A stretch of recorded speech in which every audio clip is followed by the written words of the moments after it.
প্রিয় দর্শক, এখন আমরা সাক্ষাৎকার নিব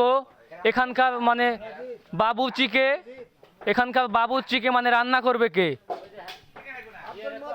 কাকা, এখানে রান্না করবে কে? এখানে রান্না করবে সুদূর তোমার দুধ গাড়ি থেকে আগত আমার ওই মোহাম্মদ আব্দুল মজিদ মিয়া। ওনার রান্না কেমন লাগে ময়নাল কাকা বলেন? ভালো। ভালো না? সুস্বাদ হয়? সুস্বাদ হয়। নানা কিছু বলেন আপনি, রান্না কেমন হয়? গনির কাছে বল। গইনানা বলেন। খুব সুন্দর রান্না খুব সুন্দর না? ফাইন নামা উসরি ইসর, কষ্টের পরে আছে সুখ। প্রিয় দর্শক, এরা খুব রাত জেগে খুব কষ্ট করে কাজ কাম করছে, রাতের ঘুমকে হারাম করে দিয়ে দেখেন। প্রিয় দর্শক, শাহজাহান ভাই এখানকার রাজন ভাই, ভুল হয়েছে ভাই, রাজন ভাই তো আপনি নাকি? হ্যাঁ, এখানকার পাকদার কে? পাকদার হলো যে বাবলু সুদা খা। বাবলু? কোন বাবলু? রসুলদির বেটা বাবলু সুদা।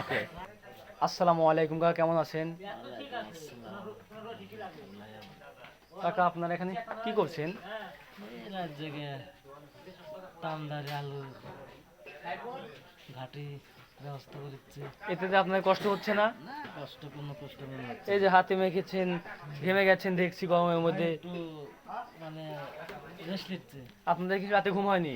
না, ঘুম পাচ্ছে 1-1:30 পর্যন্ত ঘুম পাচ্ছে। ওকে কাকা, ধন্যবাদ।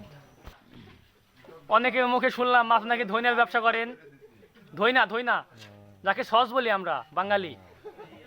না, ধইনার ব্যবসা ধইনার বাজার কি এখন? তা বলতে পারলাম না। আপনি ব্যবসা করেন না?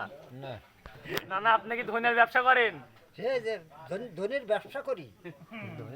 বাজার কি ধইনার? ধনির বাজার 6,000। আগামী থেকে আশা করা যায় 12,000 হবে। দুধের ঘোষ। প্রিয় দর্শক, এই বলে আমার সংক্ষিপ্ত বক্তব্য শেষ করছি। আপনারা আমাদের সাথেই থাকুন।